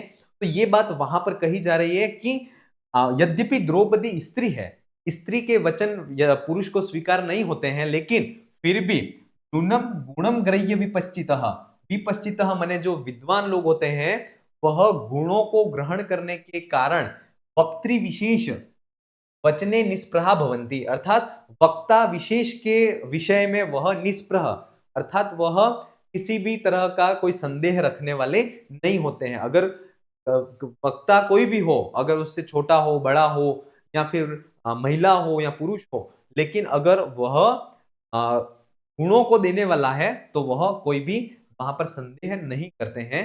तो यह जो उक्ति है वह कहाँ मिलती है? तो यह जो उक्ति है वह किरातार्जुनीयम में मिलती है। ठीक है, अगला किरातार्जुनीयानुसारम पंकम करिणम करिणीव कस्य मति गति विपर्य इत्यः। अर्थात कीचड़ में फंसे हुए हाथी के समान किसकी गति जो है वह विपरीत परिस्थितियों को, या विपर्यम इत्या दूसरी जगह पर या अपने कार्यों से विमुख हो गए हैं, ऐसी गति किसकी हो गई है? ऐसी जो गति है वह युधिष्ठिर की हो गई है। विकल्प 3 जो है वह इसका सही आंसर है। ठीक है, चलिए अगला प्रश्न। अभिमानवतः उच्चे पदम आरुक्षत मनस्विनः आलंबनम किम मतम। अर्थात जो अभिमानी व्यक्ति है, जो कि उच्च पद पर बैठने की इच्छा को रखता है, तो ऐसे मनस्वी पुरुष का आलंबन जो है, आश्रय जो है, वह क्या कहा गया है? किसके आधार पर वह उच्च पद को प्राप्त कर सकता है? तो वह कहा गया है कि आत्मपुरुषम। ये किरातार्जुनीयम में कहा गया है, अभिमानवतो मनस्विनः प्रियम उच्च पदमारुक्षत विनिपात विनिवर्तन शमम मतम आलंबन आत्मपुरुषम। तो क्या कहा गया है? आत्मपुरुष जो है वह उसका आलंबन कहा गया है। विकल्प 1 जो है वह इसका सही आंसर है। ठीक है, चलिए अगले प्रश्न की तरफ बढ़ते हैं। किरातार्जुनीयानुसारम पदः अभिभवन्ति। विपदः माने विपत्तियां, आपत्तियां जो हैं वह अभिभवन्ति किस कारण से आक्रांत या घेर लेती हैं?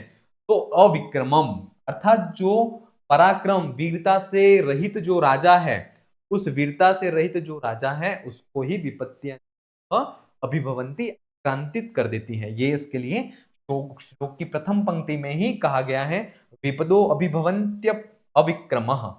ठीक है, विकल्प 2 जो है वह इसका। चलिए अगला प्रश्न। किरातार्जुनीयानुसारम पराक्रमाश्रया समृद्धयः केन समम न निवसन्ति।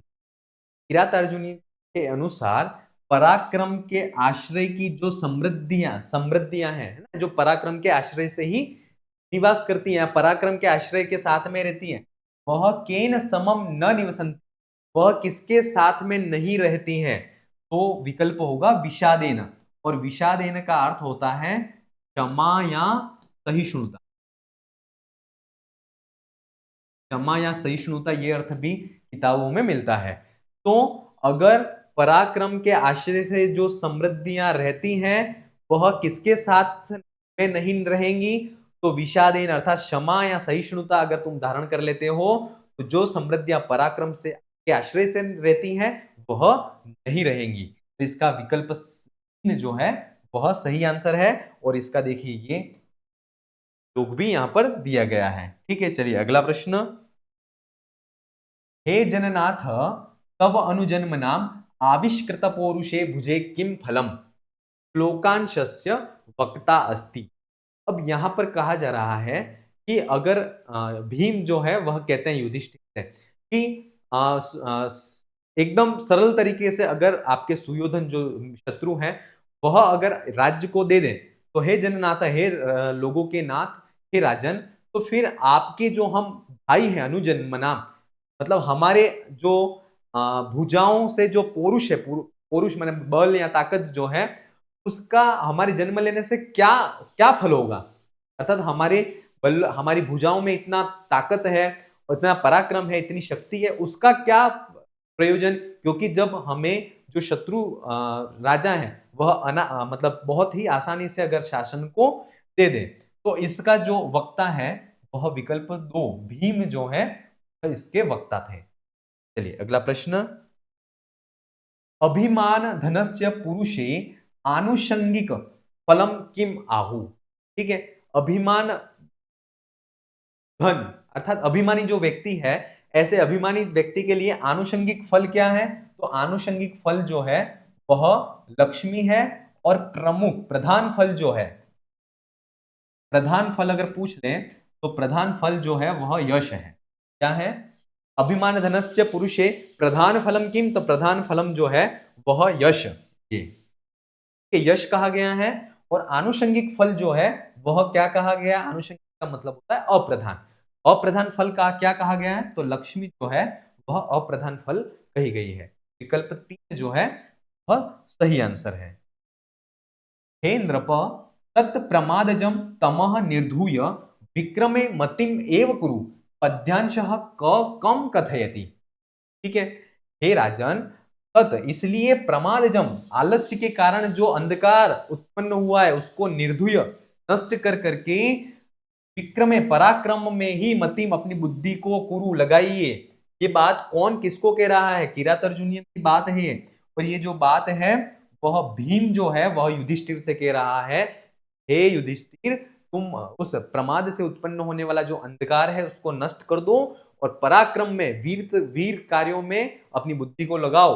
विकल्प 2 जो है वह इसका सही आंसर था। किरात अर्जुनीय मरुत सूतम कस्य कृते प्रयुक्त।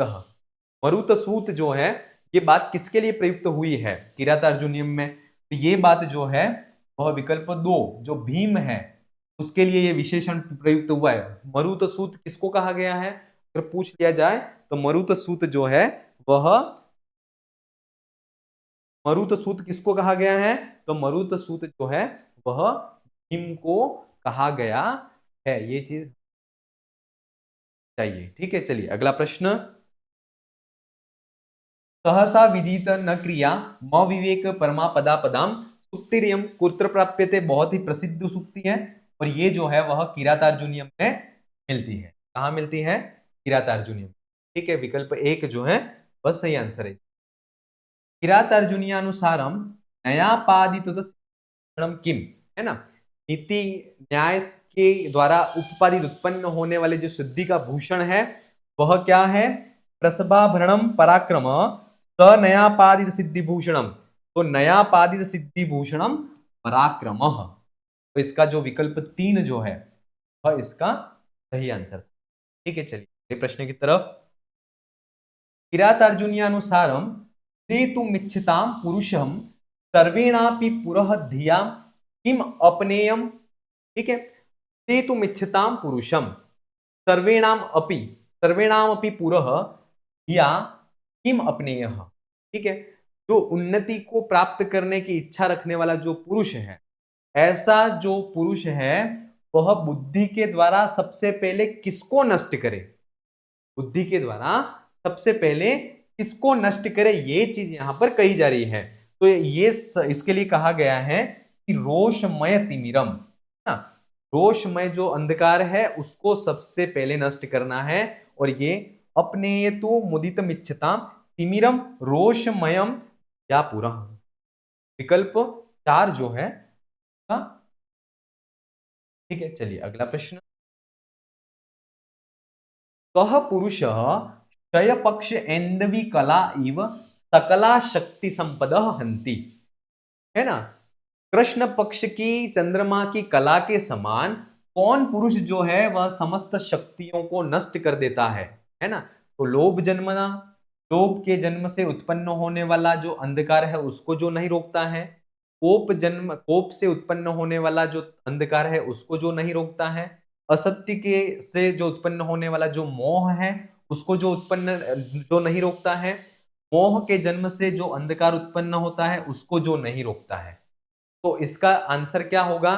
तो इसका आंसर जो होगा वह होगा कोप जन्मनः तमसः य न रुणद्वि, अर्थात क्रोध के उत्पन्न होने से जो अंधकार उत्पन्न को जो नहीं रोकता है वह व्यक्ति समस्त शक्ति संपत्तियों को कर देता है। यह समवृत्ति सन समये मार्दवम उपेति तिग्मताम तनोति स मेदिनी पति कीदृशमेव लोकम अधितिष्ठति। जो राजा समान वृत्ति होने के साथ में समय यथा समय मार्दवम एकदम नरम कठोर नरम कोमल हो जाता है, तिग्मताम और कभी समय आने पर एकदम कठोर होता है, समेदिनी पति वैसा वह राजा किसके समान लोक में अधितिष्ठित हो जाता है, माने सम्मान को प्राप्त होता है। तो इसका जो सही आंसर है इंदुमीव विवस्वानीव पंकजमीव कालमीव, तो इसका जो सही आंसर है वह है विवस्वानीव, अर्थात जो सूर्य के समान समस्त संपूर्ण पृथ्वी पर वह आक्रांत हो जाता है या फैल जाता है। सवल्क सवल्क वांसांसि तवाधुना हरन कस्य कृते इदम उक्तम।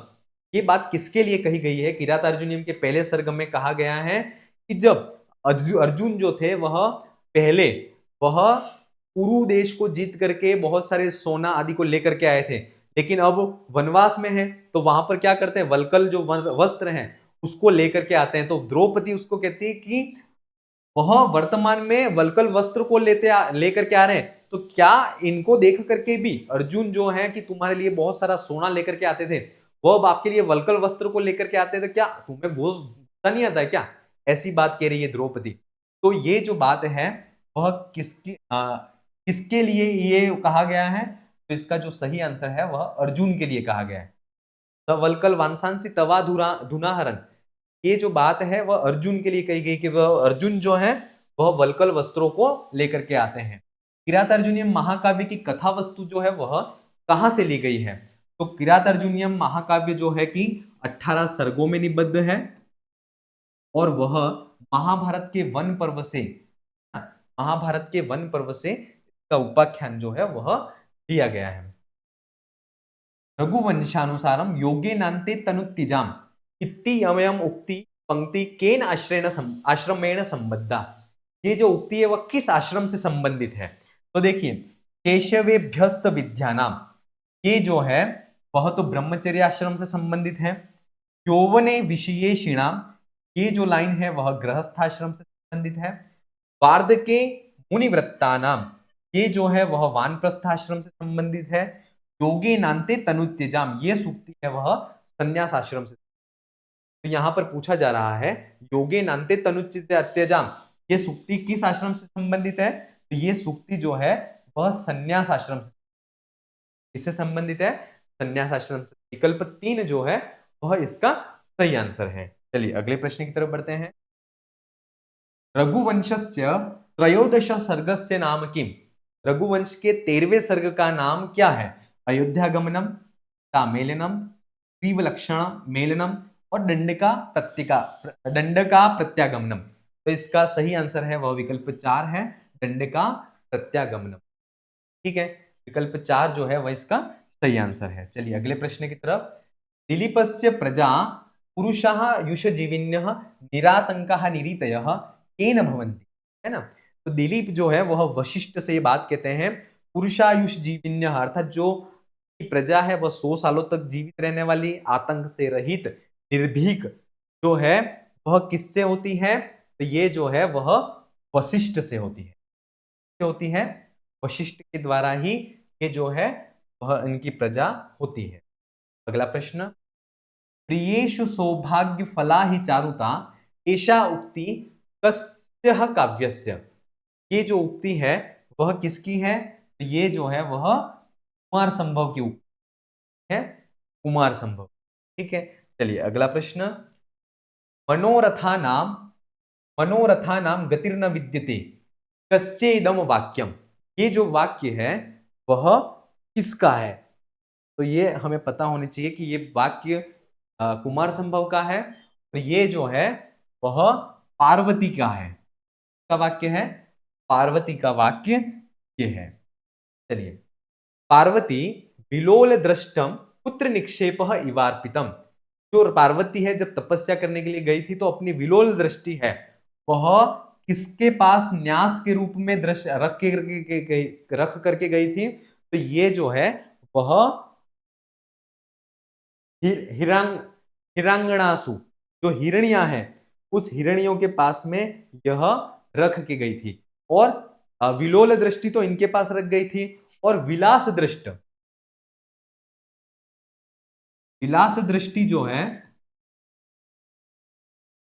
वह विलास दृष्टि लताओं के पास में न्यास के रूप में रख गई थी। ठीक है, चलिए अगला प्रश्न।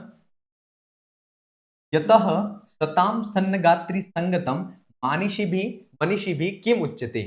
तो ये जो है वह कहा गया है कि सज्जनों की जो मैत्री है वह साप्तपदीन उच्यते।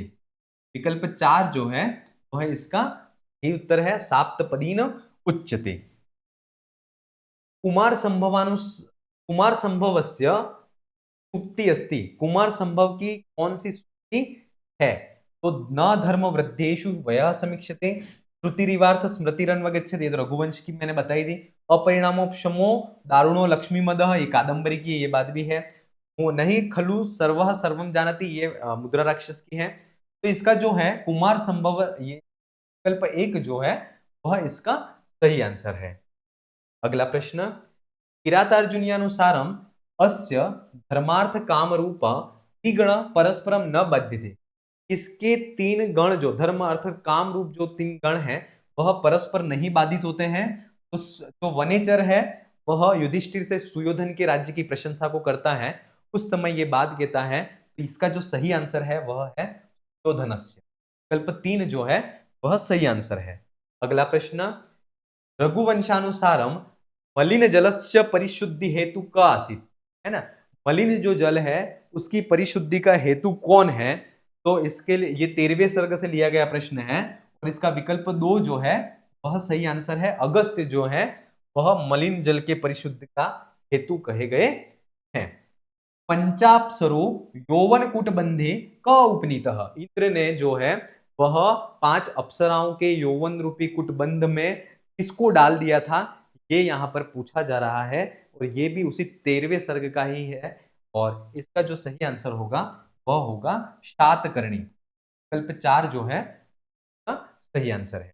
अगला प्रश्न, रघुवंशानुसारम नगोपकंठे भूमे कंठगता मुक्तावली इव का भाति, कौन सी नदी जो है वह पृथ्वी के कंठ में पड़ी हुई माला के समान सुशोभित होती है? इसका जो सही आंसर है वह है विकल्प 1 जो है वह सही आंसर है मंदाकिनी नदी।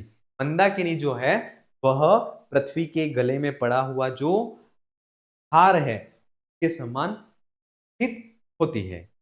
अगला प्रश्न, रघुवंशानुसारम मंत्रपुत शरीरम अपि अग्निम क होश, जो हवि होती है उस हवि को यज्ञ में देने के बाद, हवि को यज्ञ में देने के बाद अंतिम में जो है वह अपना शरीर जो है ना, अपना शरीर भी जिन्होंने डाल दिया, ऐसे कौन थे? तो ऐसे जो थे वह थे शरभंग मुनि जो थे वह थे। तो विकल्प 2 जो है वह इसका सही आंसर। सदानुकूलेषु कुर्वते नृतिम प्रपेत्षु मात्येषु च सर्वसंपदः इति केन उक्तम, ये बात जो है वह किसने कही थी? तो ये बात जो है वह वनेचरेण, वनेचर ने कही थी कि कौन अच्छा मित्र है कौन बुरा मित्र है ना, ये सारी चीजें उसने कही थी। और फिर लास्ट में ये सूक्ति कही थी, तो ये बात जो है वह वनेचर ने कही।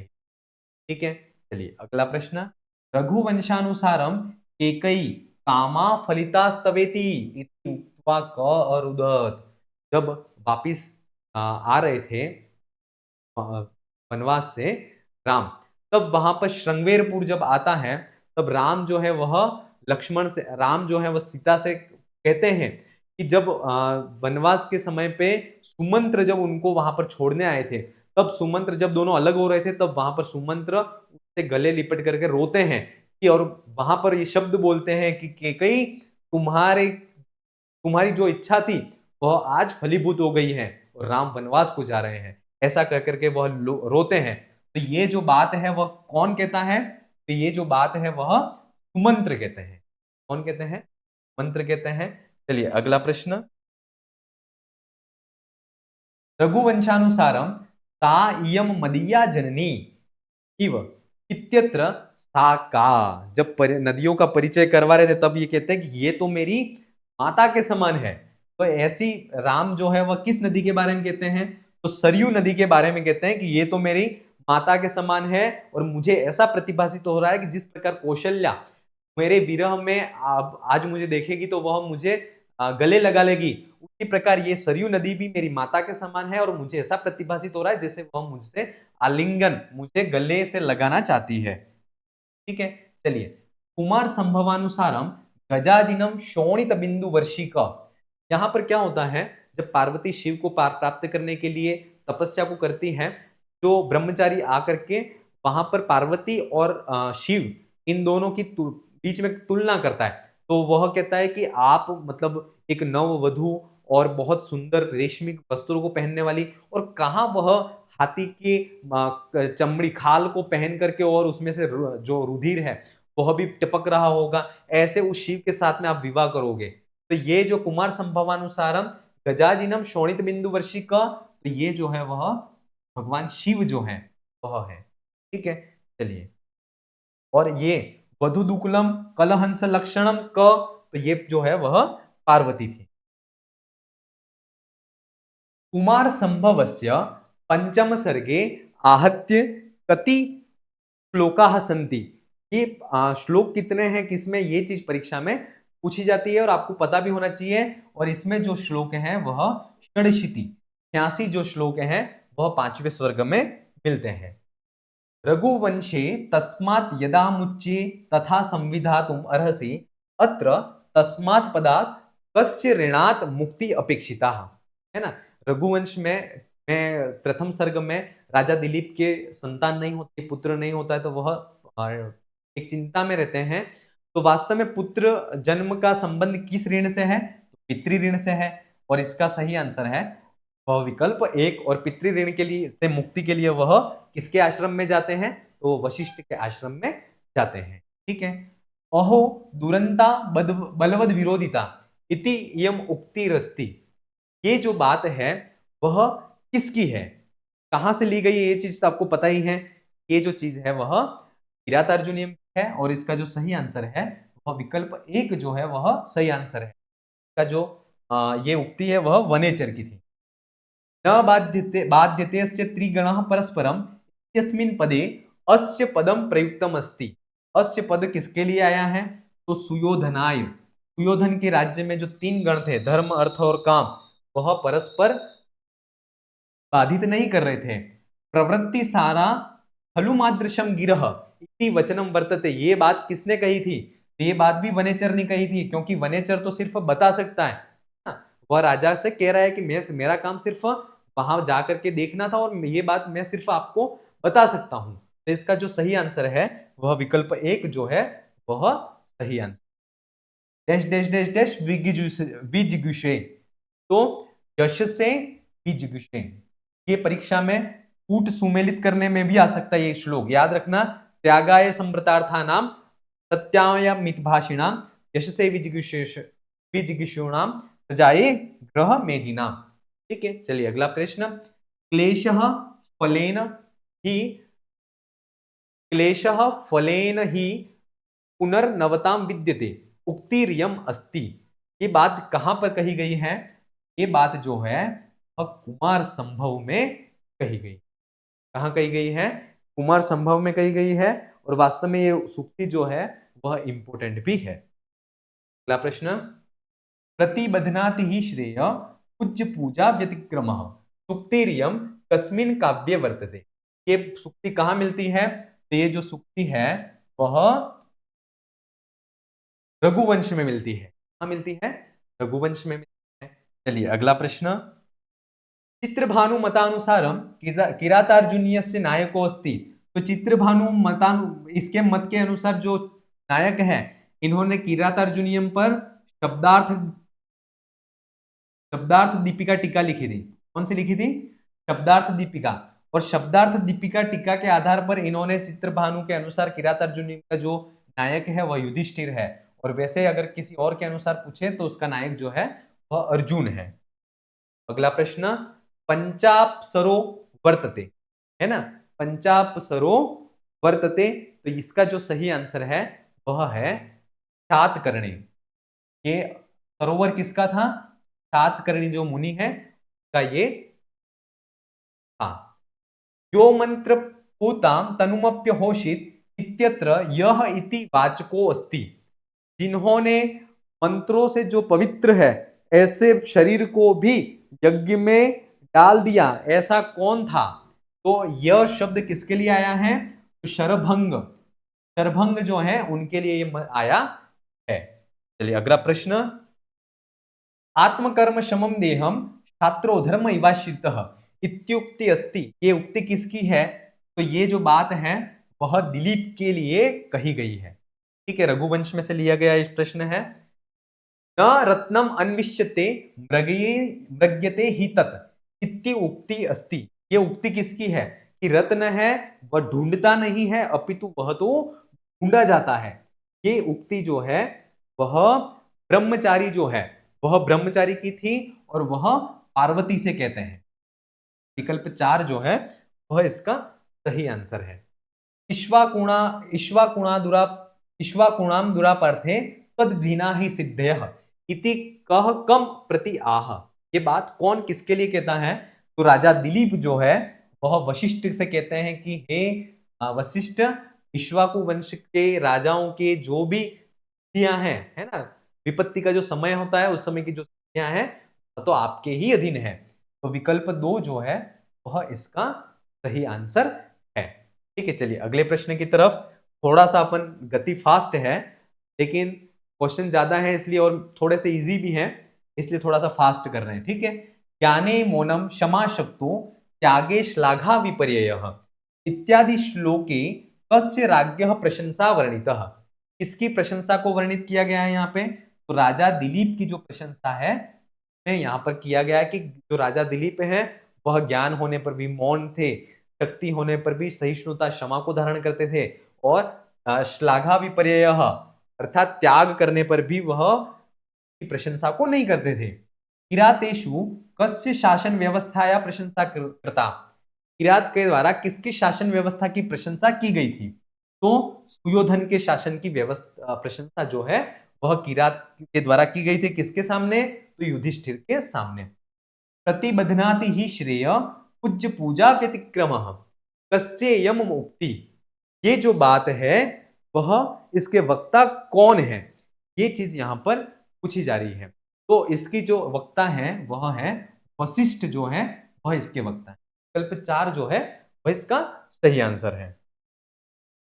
शमेन सिद्धि मुनियो न बिभ्रतः किरातार्जुनीयेन केन कथितम। ये बात जो है वह किरातार्जुनीयम में किसने कही थी? तो आपको पता ही है ये जो बात है वह द्रौपदी ने कही थी कि शमेन सिद्धि मुनियो अर्थात शांति या क्षमा या सहिष्णुता से मुनियों के कार्यों की सिद्धि होती है, राजाओं के कार्यों की नहीं होती। इसलिए तुम तो हिमालय पे जाकर के बालों को जटा बांध लो और तपस्या करने लोगो, ये बात कही थी। तो ये बात है वह द्रौपदी ने कही थी। अमर्ष शून्येन जनस्य जंतुना न जात हार्देन न विद्विषादरः तीर्यम निगदितः वर्तते। ये बात किसने कही थी कि अमर्ष शून्य अर्थात जो क्रोध से रहित व्यक्ति है उससे न तो कोई व्यक्ति डरता है, और अगर उससे कोई शत्रुता हो जाए तब भी उसका कोई डर उसका लोगों में नहीं रहता। ये बात जो है वह भी किसने कही है? द्रौपदी ने कही है। कहां पर कही है? किरातार्जुनीयम के पहले सर्ग में। किरातार्जुनीयस्य प्रथम सर्गस्य अंतिम पद्यः केन छंदसा निबद्यो अस्ति। तो किरातार्जुनीयम का पहले सर्ग का अंतिम सर्ग है, जो छंद है वह मालिनी छंद है। विकल्प 4 जो है वह सही आंसर है। रघुवंशस्य त्रयोदश सर्गे नदीयम वर्णिता नास्ति। कौन सी नदी वर्णित नहीं है? मंदाकिनी, नर्मदा, सरयू, गोदावरी। तो मंदाकिनी का वर्णन है, सरयू का भी है, गोदावरी का भी है। नर्मदा का वर्णन रघुवंश के 13वें सर्ग में नहीं मिलता है। तो इसका सही आंसर है वह विकल्प 2 है। किरातार्जुनीयस्य सुभाषितम अस्ति कामार्ता ही प्रकृति कृपणा चेतना चेतनेषु परम विरोधोपि समम महात्मभि। ये तो मेघदूत की है, ये भी मेघदूत की है, और ये है वह कादंबरी शुकनासोपदेश की है। तो वरम विरोधोपि समम महात्म भी ये किरातार्जुनीयम की सुक्ति है। विकल्प 2 जो है वह इसका सही आंसर है। दुर्योधन दंडेन कम निहंती। तो दुर्योधन दंड के द्वारा धर्म विप्लवम अर्थात धर्म का विप्लव है, तो धर्म विप्लव या धर्म उल्लंघन को जो है वह दंड के द्वारा रोकता है। दूरोदर छद्य जिताम समीते नयन जेतुम जगति सुयोधनः इति श्लोकांशस्य दूरोदर दूरोदर शब्दस्य अर्थो अस्ति, है ना। तो इसका दूरोदर शब्द का अर्थ है द्युतम। विकल्प 4 जो है वह इसका सही आंसर था। कथम न मन्युर ज्वलेत्युदीरितः शमी तरु शुष्क मिवाग्निरुष्यिकः इत्युक्ता कप्रेरिता, ये बात के द्वारा कौन उत्प्रेरित हो रहा है या किसको प्रेरित किया जा रहा है? तो इस कथन के द्वारा जो है वह विकल्प 2 इसका सही आंसर है। युधिष्ठिर जो है, युधिष्ठिर को उत्प्रेरित किया जा रहा है या उसको उसका जो क्रोध है या उसका पराक्रम है उसको जगाया जा रहा है। कुमार संभवानुसारम गिरीश प्रतिसक्त मानसा का, गिरीश प्रतिसक्त मानस अर्थात गिरीश प्रतिसक्त, गिरीश का मतलब था जो शिव, शिव के प्रति जो आसक्त है ऐसा मन वाला कौन था? तो ऐसे मन वाला जो था वह थी पार्वती थी, है ना, क्योंकि वह पति के रूप में उसको प्राप्त करना चाहती थी। विकल्प 1 जो है इसका सही आंसर है। ठीक है, चलिए अगला प्रश्न।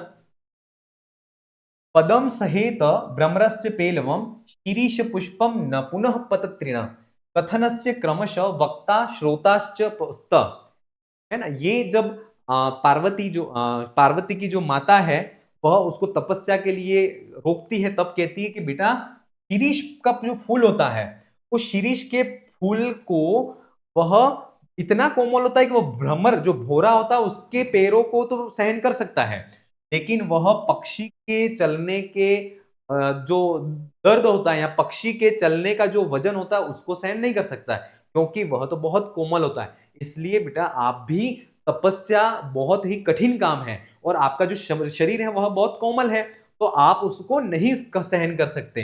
तो ये इसके जो वक्ता है वह मेनका है और श्रोता जो है वह पार्वती है। विकल्प 2 जो है वह इसका सही आंसर था। धर्म वृद्धेषु किम न समीक्षते, तो धर्म वृद्धेषु वयः न समीक्षते, ये सूक्ति है। ठीक है। पंचाप्सरो यौवन कुट बंधे क उपनीत, क उपनीत, तो ये भी रघुवंश के 13वें सर्ग का है। शातकर्णी मुनि जो है वह पंचाप्सर जो है इंद्र है, वह इनके यौवन के कुटबंध में उनको डाल देता है। रघुवंशानुसार पौलस्त्य समरेशु प्रहर्ता क, रघुवंश के 13वें सर्ग में जब वो वापिस आते हैं तब भरत से जो है वह राम परिचय करवाते हैं, तो वहां पर ये जो इस ऐसा परिचय जो वह किसके लिए करवाते हैं, तो ये जो है वह विभीषण के लिए करवाते हैं, है ना।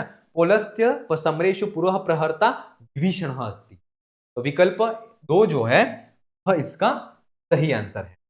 राजा दिलीप पुत्र श्लाघा विपर्ययः भवति, तो त्यागे श्लाघा विपर्ययः भवति, विकल्प 2 जो है वह का सही आंसर था।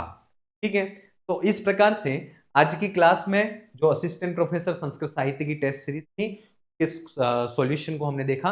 अगली टेस्ट, अगले क्वेश्चंस के साथ में, अगले टेस्ट के साथ में फिर मिलेंगे, और तब तक के लिए आप अगले टेस्ट की तैयारी बहुत ही जोरों शोरों से करें। अगले टेस्ट के साथ फिर मिलेंगे। धन्यवाद।